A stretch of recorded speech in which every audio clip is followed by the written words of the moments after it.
Why is being a senator or a governor a full-time job with benefits and great pay? I don't understand. Like, I understand it, of course. When you're in the legislative branch, you make the laws. If I'm remembering my Schoolhouse Rock here, they make the laws. The executive branch, the presidency, and its cabinet enforce the laws, and the judicial branch determines if they're constitutional or not. Essentially throwing everything out the window by saying, nah, unconstitutional. Bye, Felicia. Try again. Mulligan. But their job is making the laws which affect everything. Laws are how we, sort of define things in civilization in some way. They aren't always about, what's right and what's wrong. They're always like, sometimes they're regulatory laws, like, minimum wage, what's it called? Inspection guidelines for EPA and emissions, those kind of things. And when your job is defining things like jobs, well, then you get to define your own job. So people in Congress and the Senate, while being elected officials, sort of get to control their jobs in every facet of the word. They need to be elected by their people, but we're learning they kind of don't have to listen to their people once they're in office. They can pretty much have free reign to sign new bills into law and, go through their own whims and volitions on things and arrest their own compatriots. What was that thing happening in Georgia where she was protesting the psychotic anti-voting law that they were trying to put in and they arrested her? I don't know. But they have the job that makes jobs as a job. It's not their only job. God, say job a million more times. But that's my point. So instead of doing their best job with this job, it seems like they're finding just ways to make this job the best for them. And why would they do any different? Every elected official, with maybe the exception of president because of diplomacy issues, should only be allowed to claim themselves as a part-time job in a way. Like that those jobs shouldn't be full-time. They shouldn't really give the benefits.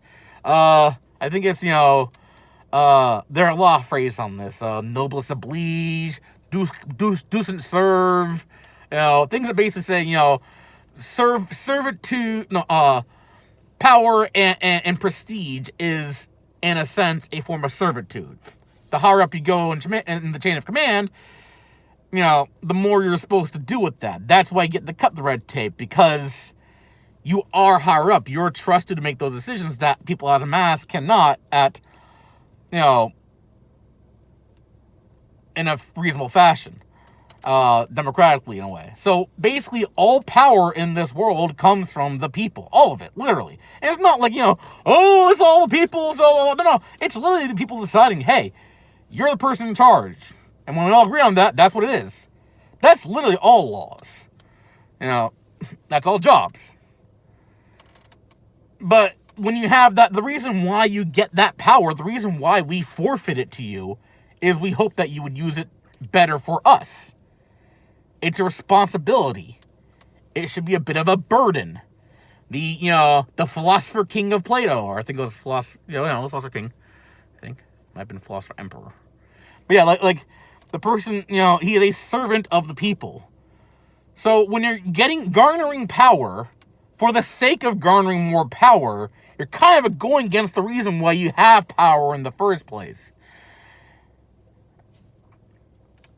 They should all be forced to make this a part-time job. No benefits. I mean, maybe some small things they can find as a tax write-off or something. Maybe they just don't have to pay taxes. Well, no, I mean, I've said my piece on fair tax.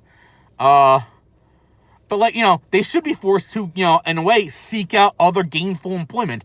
And it can't, and I don't think it shouldn't have any kind of conflict of interest with a job of elected official. So they can't go on being, heads of major companies. You sacrifice that when you become elected official, at least during the time in which you're there.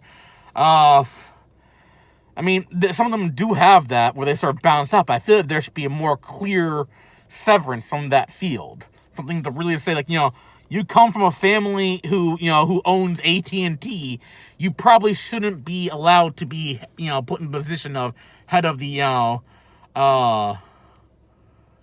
FCC? Yeah. Federal Communications? Yeah. I say, who would I care? Fuck you if you don't like me saying, this is not for you. I made that clear. This is not for you. Go fuck off. I'll say, all I want. I'll lose my train of thought and go straight to consciousness. They should all have to literally flip burgers and serve drinks at cash registers. I don't give a fuck. They don't have any empathy with anyone in any other job because they control their job. They are literally in control of every aspect of their job outside of being elected, quote unquote. Hopefully, at least.